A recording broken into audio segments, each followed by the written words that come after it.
গাজায় কি অমানবিক নির্যাতন চালাচ্ছে ইসরায়েলি বাহিনী তা দেখছে সারা বিশ্ব।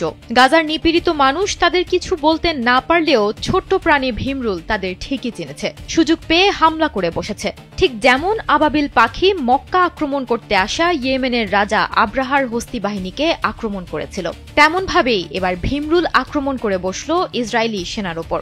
বিগত 2 বছর ধরে ফিলিস্তিনে গণহত্যা চালাচ্ছে দখলদার ইসরায়েল। পুরো এক জীবন্ত নগরীকে মৃত্যুপুরীতে পরিণত করেছে তারা। ফিলিস্তিনকে পুরো বিশ্ব থেকে নিশ্চিহ্ন করার এক ভয়ঙ্কর খেলায় মেতেছেন ইসরায়েলি প্রধানমন্ত্রী বেনিয়ামিন নেতানিয়াহু।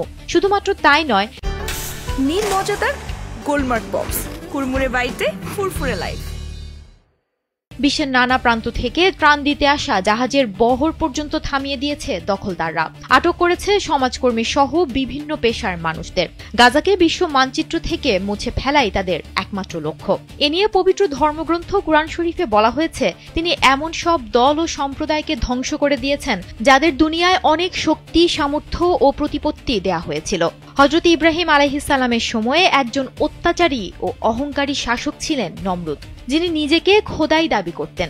কিন্তু পরবর্তীতে সামান্য একটি মশা নমরুদের মস্তিষ্কে প্রবেশ করে এবং তাকে অত্যন্ত কষ্ট দিয়ে মৃত্যুর মুখে ঠেলে দেয়। এটি ছিল আল্লাহর গজব এবং মানবজাতির জন্য অহংকারের পরিণতির একটি শিক্ষা। সেই একই গজব যেন নেমে এসেছে ইসরায়েলিদের ওপর। ইতিহাসের এই ঘটনায় যেন জীবন্ত হয়ে উঠল গোলান মালভূমিতে, যেখানে এক ইসরায়েলি সেনার জীবন কেড়ে নিল ভীমরুল। যুদ্ধের প্রস্তুতি, সর্বাধুনিক অস্ত্র আর কঠোর সামরিক শৃঙ্খলার মাঝেই এক ক্ষুদ্র প্রাণীর কামড়ে তার মৃত্যু হয়েছে।